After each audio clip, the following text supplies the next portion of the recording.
Remember when Justin, the Mac Daddy, Justin the long-haired Mac Daddy, said that our veterans, our Canadian veterans, were asking for too much?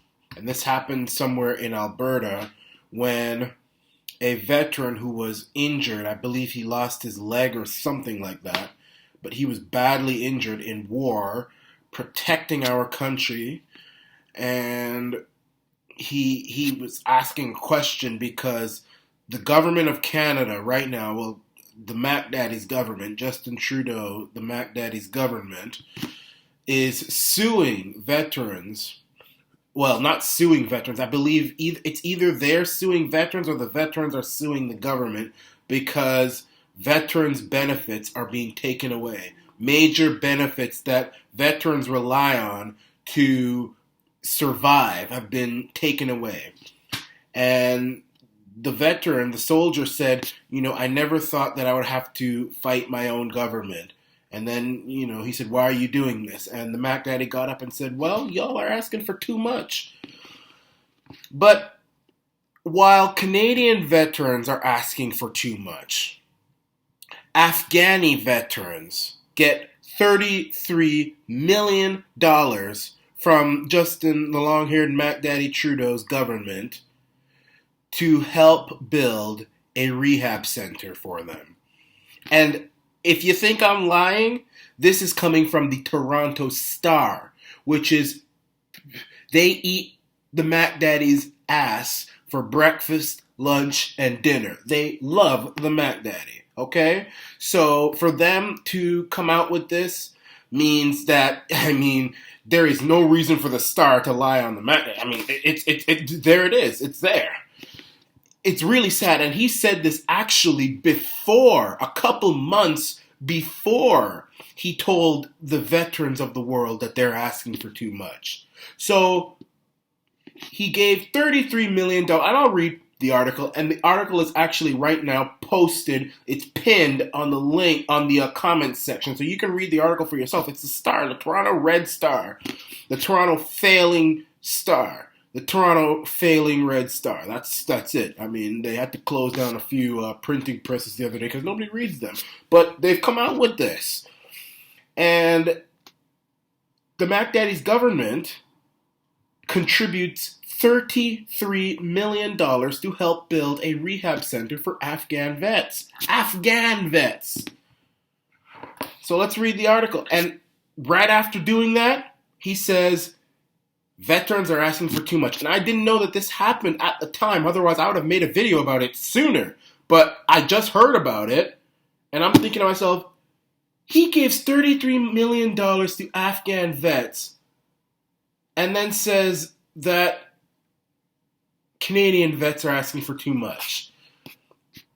So Canada has quietly helped establish a new center in Kabul, the capital of Afghanistan, to treat Afghan vets wounded in that nation in many years of conflict.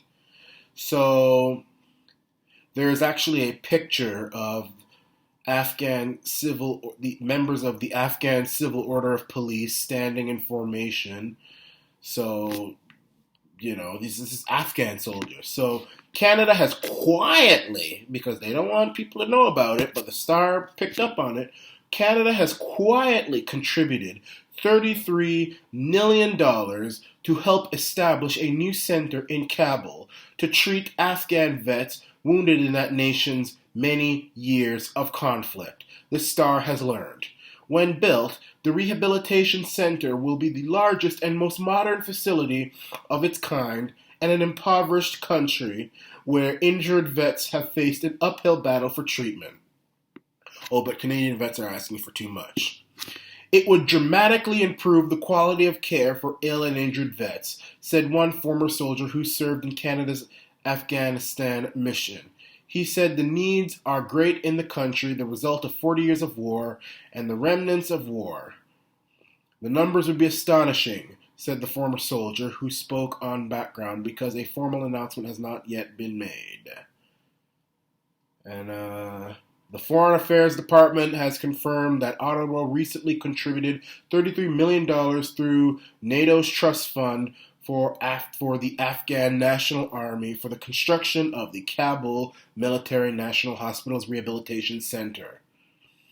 As well, the government has provided another $2.5 million to repair the hospital, which was severely damaged in a March terror attack. But Canadian veterans are asking for too much. Look, here's what I have to say on this.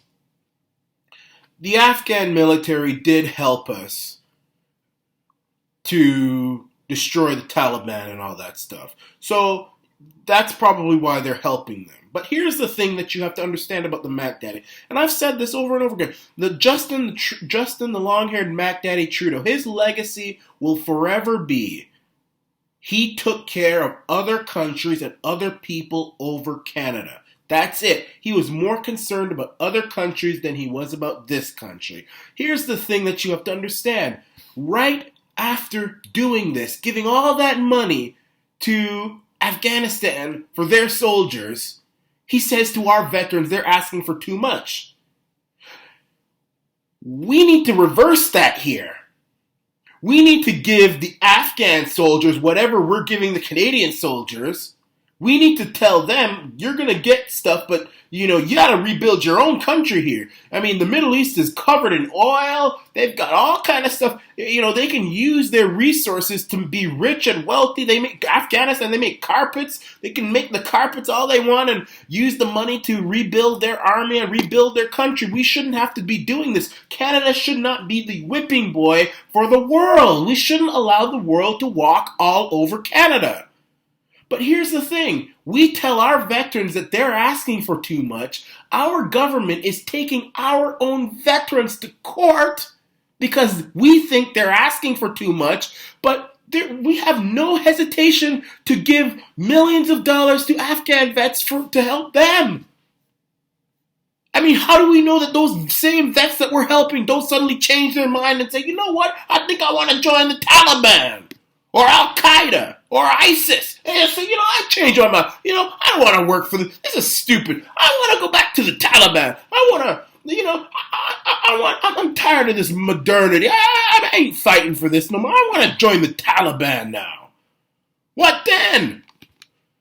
Personally, I don't think we should be giving any money to any Middle Eastern organization, because we should leave the Middle East the hell alone. What's the West? How many more terrorist attacks do we have to go through before we learn that the Middle East is a powder keg? Stop giving money to it. Stop supporting it. Just leave them alone. Leave it.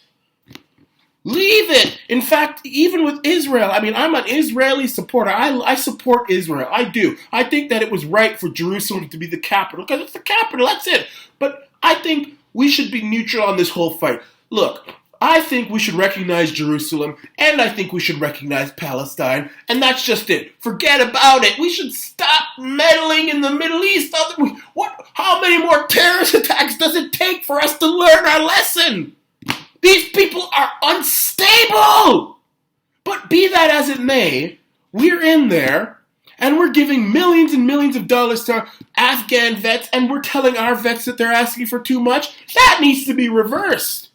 I don't mind if we help the Afghan vets because, many of them helped us on 9/11 and to find to get rid of the Taliban. Okay, so fine. There's your reward. But don't come here now and take benefits now to pay for, you take the benefits from our veterans to pay for benefits for Afghan veterans. And as a result, the veterans in Canada have to sue the government because their benefits have been taken away. And then the Mac Daddy says, oh, well, you're asking for too much. We don't have a leader in this country looking out for Canada. We don't. I don't care how nice the Mac Daddy's hair looks, you fool, you stupid piece of dog dung. He doesn't care about you in this country. We need to wake up. What's wrong with this country? There is no other country on the planet that would accept this. None. Only Canada. Seriously? I think maybe we need to hail up some doctors from Harvard and Yale and Princeton and Oxford and look to see is there some sort of illness that Canadians suffer from? Is it pussyism? Is it what is it? It's just like how sickle cell affects black people. Pussyism affects us. It's like we just allow the Mac Daddy to do this to us. But honestly, I shouldn't say that because I better knock on wood, but maybe things are changing. Maybe Canadians are finally realizing, hey, the Mac Daddy don't care about me. He don't care about this country. He doesn't. So, hopefully we'll see, but I don't know. I really don't know. I mean, the last time I checked, the Conservatives were up 5 points in the polls, but to see the Liberals even at the point that they are, I mean, you know how Wynne only has a 6-point approval rating? That should be the Mac Daddy. Honestly, I don't like Kathleen Copperthwaite. I don't like Jezebel at all. I don't. But honestly, in the honest to God truth, Kathleen Wynne probably deserves, if I was to choose between Justin the Mac Daddy Trudeau and Kathleen Wynne, if you put a gun to my head and say, choose which one you want to lead your country for the next 500 years, I would choose Wynne. I would choose Wynne. I mean, she's bad. I don't like her. I'm against her. But you have to be honest. She has done more for her province. You know, yes, she's been bad. She's been hard. But the Mac Daddy he has done nothing. I mean, yeah, now he's got this budget out because, he wants to get elected. But that budget is so fiscally irresponsible. We're about to go into $1 trillion debt. And eventually all the taxes we pay is going to be used to pay the interest on the debt. And the same problem will happen in Ontario too. But honestly, if you had told me, which one are you going to choose? You have to choose one of them or that's it. You have to choose. You have to choose. First of all, I'd probably tell you, just shoot me. But if I was saying, you know what I'll choose, if I was saying I value my life, I would choose Wynne over the Mac Daddy. It's the Mac Daddy who should be 2% approval rating. I mean, I would sooner understand if Kathleen Wynne had maybe 20% approval over the Mac Daddy? No. But we'll see what happens in 2019. This is the Iran Nation.